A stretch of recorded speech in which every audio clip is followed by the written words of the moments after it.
guys, Asher, Watcher of Realms. I'm not alone. I'm joined by 69 Boomer. Boomer, what's up, bro? It's been a minute since I've had you on either of my channels. How you been, man? Hey Ash, how are you? I'm great. I'm very good. Thank you very much for bringing me here on your channel. It is my pleasure, dude. You are like Endgame Elite Raid Shadow Legends player. That's how I met you, and content creator. I'll have Boomer's channel for you guys linked in the description below. And I noticed you've been uploading a heck of a lot of Endgame Watcher of Realms content as well. It's gonna be legendary. So I had to have you on. I am not Endgame myself, but the thing is I want to know, I want to know what it's like, and I want to know how to prepare myself, and I'm sure a lot of my viewers do as well, right? So I have a bunch of questions. I rarely write down questions, but I did for you because I don't want to miss anything. Before I start any of that though, like, how long you've been playing this game? For a few months. It's only been out for a little bit here. You know, how far into the game are you? Would you consider yourself end-to-end game at this point? I've been playing this game for 2 months, and currently in my clan, I'm playing a lot of people who were in my clan, like, in my clan before, who played Raid Shadow Legends. Okay. So all the whales got together. All the people who have expendable income, of course. Sure.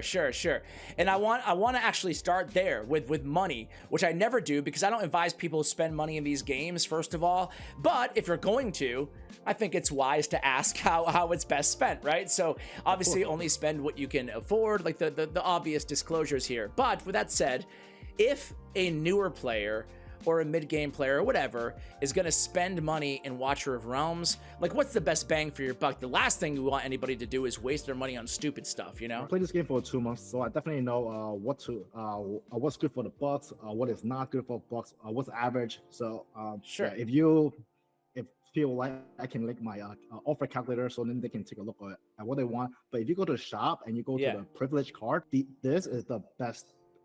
This is the best deal that I can buy, and I think if you're on mobile, and you buy them for the first time, you get like a 30% or 40% discount. So that is that's like the best deal that you can get. Okay. So yeah, I just want to start that this game is, you can play it for free, but this game is super low spender friendly. So if we take a look at this, just for $10, you get all these goodies. The best one is the 3.5 XP. Yeah, that one's the best. And also the best one is also the gear rate and the promotional gear rate extra drops. Those are insane. They give you like 30%, 40%, 30 to 40% more bucks on the energy that you spent. Okay. So that's definitely super helpful. Try it for a month, and if you like it, go for 6 if you want. So, yes. And other than that, though, you know, would you advise? How about these monthly cards? Do you think these are good value or no? So if you have $10, $15 more bucks that can spare, other than the privilege card, definitely pick up this one that's on the screen right now, the monthly card summoning. Yeah. And then after that, the monthly card of stamina. And if you have a few more extra bucks to spend. I feel like this is not sponsored content, by the way, guys. I feel like we're working for the developer here. Yeah. Yes. But tell me, go. Yeah. Then I'll definitely recommend the battle pass. To go to the battle pass, you would exit the shop here and go to the right corner. Yes, the Gold Dragon Pass. Yeah. This is upgrade. Yes. Yeah. So if we add up all of these, you probably have to spend about $55 a month. That would be low spender friendly. And then anything north of $55, $60, that would be Dolphin, I guess. That would be like the medium spender for this game. Okay. So compared. No. I was gonna say, just to put it in perspective here, like basically the reoccurring monthly things are the best value, you know, and that's not like a shocker or anything like that. So okay, well, I that makes sense, and you would put them as, again, privilege card, monthly card, and then the Gold Dragon Pass in terms of priorities. And then after that, like, again, I'm not trying to make this whole video about spending money here, but after that, like, would you just basically, what do you think is like generally the best value here? I've noticed that they have some of these deals are awful, and the others are like, what, like this one, like $50 for 2 legendary summoning. Do you just basically wait until like a really good deal? I mean, it becomes pretty intuitive what's a good deal and what's not after like a month of playing, or a couple weeks of playing even. Correct. Okay. Yeah, correct. That would be all down to your how expendable your income is. Yes, that's yes, yes.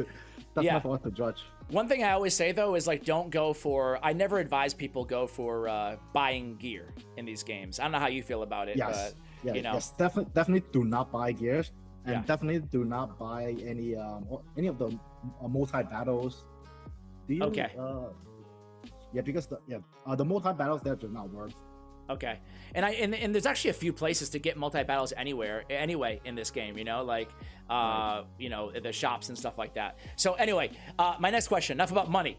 I want to know, like, how does the end game compare to Raid for any Raid players out there? Like, what do you know, how do you compare and contrast this game's end game to Raid Shadow Legends? Right. So just like Raid Shadow Legends, Watcher of Realm is a gacha games where you pull shards, and if you can't pull shards, you spend money to buy shards. However, I don't suggest that, especially if you're a low spend or free to play. So time is definitely very valuable in in games like these, like Watcher of Realms and Raid Shadow Legends, and the late game for Watcher of Realm is 100% more fun than Raid Shadow Legends, because in my opinion, Raid Shadow Legends, the in-game content for Raid Shadow Legends is just a little bit too easy, whereas Watcher of Realm, their end-game content are very, very, very hard and very, very intense. Like sometimes even to beat a stage, it will come down to the last millisecond, which is that's really cool. That's really cool. Now in the end game too, I'm probably getting a little bit ahead of myself here, but is there a lot of, like, it seems like where I'm at in the game, which I would say, I don't know, like I'm at stage like 14-ish, you know, and on most of my like gear rates and stuff like that, it seems like now there's starting to be like a whole nother layer of strategy around kicking heroes back. You know what I'm saying? For like the 60 seconds and repositioning or rotating. Is that a big part of the game as you progress? Yes, that is actually a strat in Watcher Realm. I think the game called it recalling, where you get a unit back to your roster and then you get 50% of the cost back. There's definitely strat in doing. I love that, man. Strat in doing that. Yes. Yeah. It just feels like so more strategically dense than Raid, but maybe I'm biased because I've been playing Raid for so long. I don't know, you know? So I think, in my opinion, in the beginning of Watcher of Realms, you can just put your unit anywhere and you just pass a stage. Yeah. As we move forward, the mobs get harder, and then you have to position better, use your brain a little bit, play it a few times, depend on some RNG. So that is what the end game is. The end game, it will get harder and harder until you need almost like the perfect gears, the perfect timing, and the perfect of everything. I like, again, the strategy element of it. So when it comes to gear, you mentioned gear, answer me this: how does gearing in this game differ at all from Raid Shadow Legends? And I guess, like, selfishly, the first thing I want to ask is, like, let's just talk about a DPS unit in this game. Right. Like, is the first priority, just like Raid, getting 100% crit rate no matter what? Is it generally the same, or is it different a little bit in this game? Yeah, so the gearing is more or less the same. If you play Raid a bunch, like the gearing are almost exactly the same. You want to crit rate 100%, very high attack, very high crit damage, obviously, right? But you're not always going to get that. Oh, and I want to say that the gearing, Raid Shadow Legends did gearing much better than Watcher of Realms. Okay. Because in Raid Shadow Legends, there are so many gears that does a bunch of different things. However, Watcher of Realm is a new game, and I think moving forward, their gearing system will get more complex, because right now you just want as much attack and as much crit rate on your champion as possible. However, on Raid, there are some champions that scale off defense, for example, scale off of HP, for example. We don't have this on Watcher of Realm, but I can see in the future that they will come out with new champions, stronger champions that require to gear differently, which will make the game more interesting. Yeah, for sure. I've noticed that too. Like, this game, you got to keep in mind, it is so young, right? But they have a lot considering how young it is. Like they have the equivalent of faction wars already. Like you got to think we waited a year for some of this stuff in Raid. So that's really cool, right? Yeah, for example, Raid Shadow Legends, I think we got Guild War like 3 years after it launched. So for this game, Watch of Realms, they actually have a forerunner server, which is like almost like a test server where a selected group of people can try new things, new updates and stuff like that. And they already have they already have Guild Wars there. So I think in a few months, I can't Watch wait. Around will have Guild Wars. I can't wait for that, man. My next question is about rage regen, right? Rage regen. So one thing I have a question for in the stats is like how to handle rage. Like that's new to me, right? Ultimates is new to me, obviously coming from Raid. So I wanted to ask you, like, how important is that versus, like, let's say on a DPS again, let me just show you one of my heroes, right? So when we look at the gear here, it's like you can see I have 100% crit rate. And then like after that, then what should I focus on? I guess just min-maxing the attack as much as possible on my DPS, or should I focus on rage regen? Like how do you dictate, you know, the secondary stats for like a tank and a DPS, you know? So I think you're on the right track. Crit rate 100%, and then max out attack. So then so compared to Raid Shadow Legends, Watcher of Realm have this new mechanic called rage regen, as you mentioned before. Rage regen is basically how fast your character can use their ultimate, and as we all know, most characters in this game are based on their ultimate. So the faster they can get your ultimate up, the stronger your champion is. However, you don't want to just bait. However, you don't want to stack everything into rage regen, because at the end of the day, you still need attack and crit rate and stuff like that. So I would say definitely prioritize crit rate, attack, and then rage regen. Okay. So crit rate, attack, rage regen, and then like attack speed too, I'm assuming. That's another thing that we don't have, is dictating attack speed is what we don't, is, you know? Yes, I would say attack speed and rage regen are like the secondary stats. Okay. But, yeah, but ultimately it really depends on who you're using. Yep. Okay. So if you have let's say Comet there, right? The champion that just showed.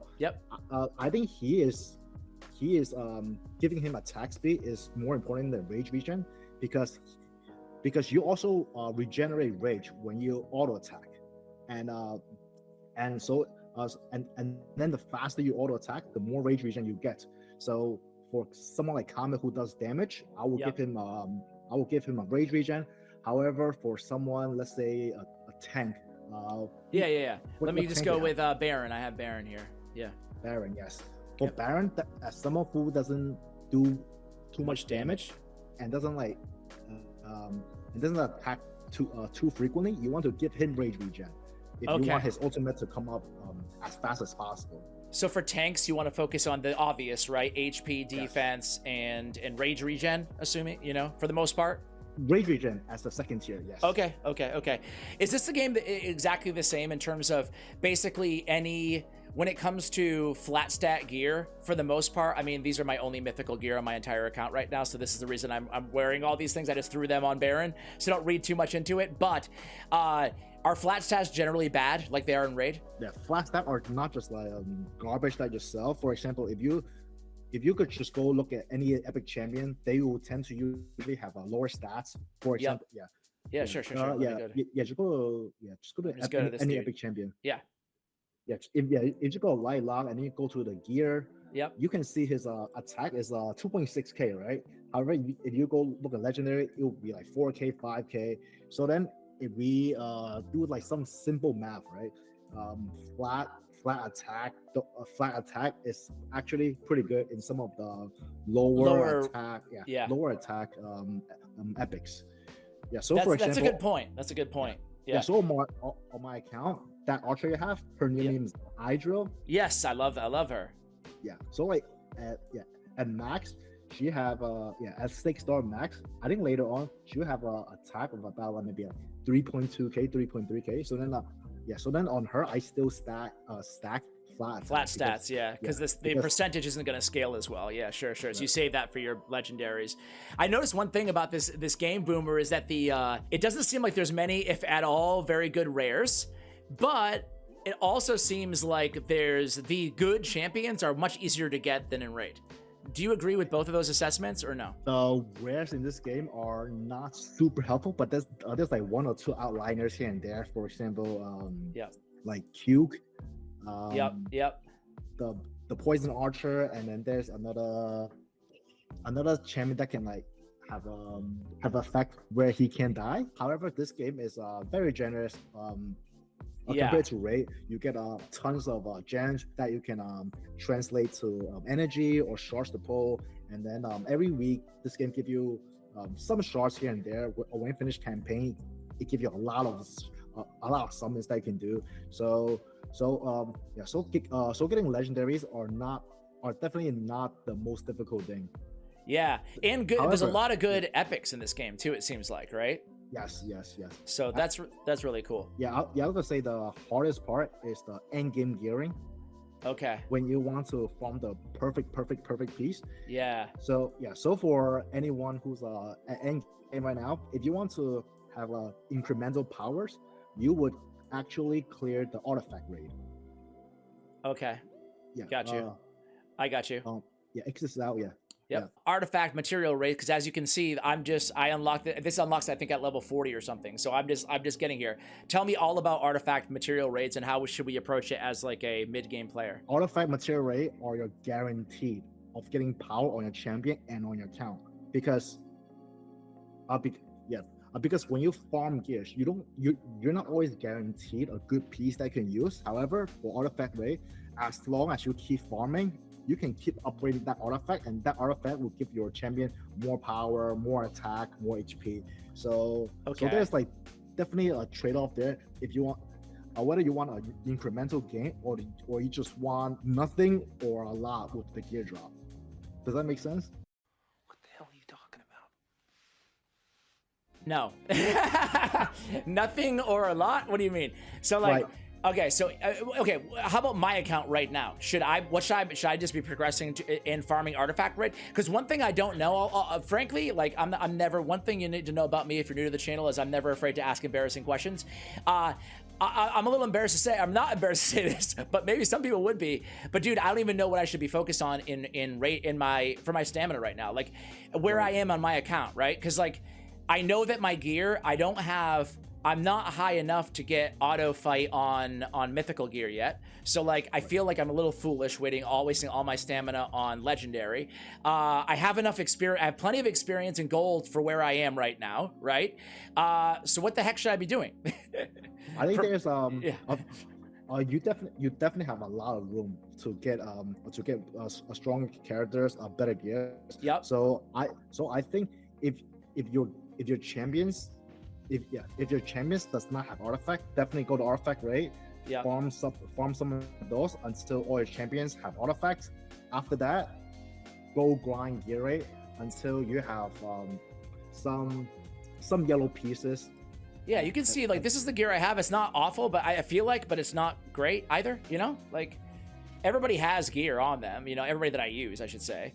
But I'm just like right now I'm hurting on good gear, I guess, right? I don't have a lot of crit, like a lot of my DPS don't even have 100% crit rate because I'm just not able to get it there with the gear that I have right now. So would you, at this point on my account, would you continue to focus on? If you just need like this like little bit of incremental power to beat a stage, definitely go to artifact rate, because the artifact material rate are guaranteed to give you power, or guaranteed to give you power. Okay. Granted, I'm not like stuck either, right? So I don't feel like I'm up against it. I don't want to give the wrong impression that because I'm still progressing in hard and normal, like fine, you know. I just need to take more time to actually finish the campaigns. So I feel like I'm progressing still.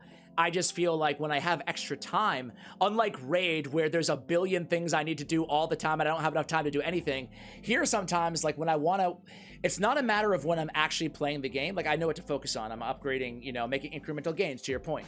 But when I want to be idle, when I want to auto farm, that's when I'm not sure exactly what I should be doing, you know? So it seems like you're saying basically stay the course here, right? Like artifact material, a little bit of like promotions when I need it, etc., etc. I think if you just have extra energy around, Yeah. just dump everything into the artifact material rate, because anything that you get from here, they're never wasted. Okay, that's what I wanted to hear. That's what I wanted. But I've been doing kind of the same with EXP to a certain extent as well. Like when I don't know what to do, I'm like, well, I know I'm not gonna. What type of heroes? Let's just say you're not a whale, right? You're not spending a ton of money on this game, maybe a tiny bit. Like, how should we be preparing for the end game as an early to mid game player? Like, what sort of team composition should we be focused on?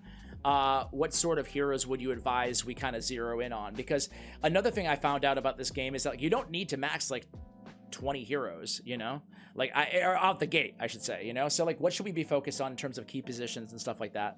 Okay, I think the number one champion and the best champion in the game is that little purple lady that you have there, Dolores. Ah, yes, I made a video on her. I made a video on Dolores. She's amazing. Yes, okay. She is the best champion in the entire game. I don't know why she's an epic, but just give her as much attack as you can possibly can, and then she will just help you run through like so many content out there. So yeah, that will be the most important thing. And then the second thing, I think, is just pick 2 or 3 damage dealers, or maybe 2 mages and one marksman. Okay. Yeah. So 2 mages, 1 marksman, and then what? A couple defenders and a couple healers. Is that kind of like what you're focused on? Yeah. So in my list, Dolores is number 1. After that is 2 or 3 damage dealers. After that, you will need about 2 or 3 fighters, and Raph is a perfect example. Yeah. He does a lot of damage. He does AoE. He heals himself at Awaken 5, which is crazy.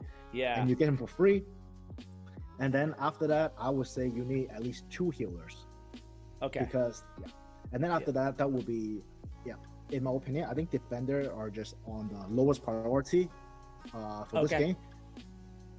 Okay, I'm pretty good in defenders, and plus I have Abomination, who can, like, he's almost like a hybrid, almost, you know, in terms of like he can tank and do damage and be a fighter. So exactly. If you were me, would you just stop investing in heroes at this point and just start min-maxing the ones that I have? Because I have like all of those classes for the most part, all of those roles, you know. Right. I think you should wait a little bit and invest on legendary champions, because there's that are just much better. After that though, after you have that core team that you kind of broke down the roles that we need, basically after that I would just basically choose based on factions. Is that kind of what you do in terms of max or taking other heroes to level 50?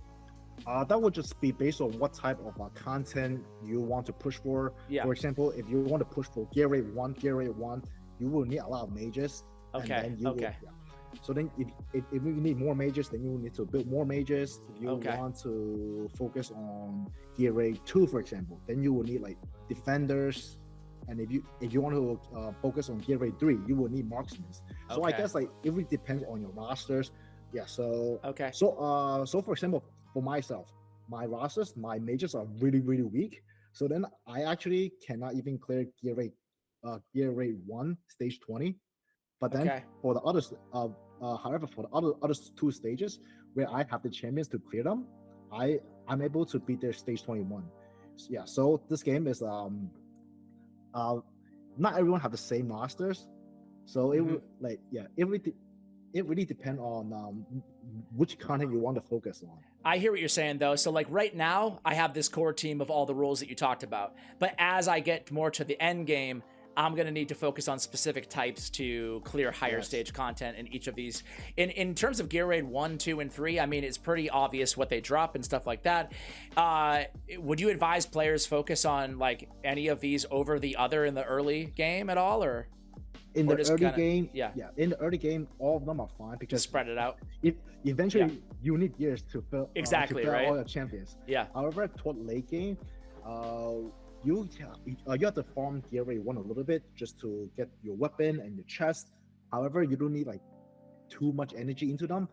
But I would say gear rate 3 are the ultimate end game. So if you have the champions, definitely finish up gear rate 21 first. Okay, so gear rate 3, and that's the marksman.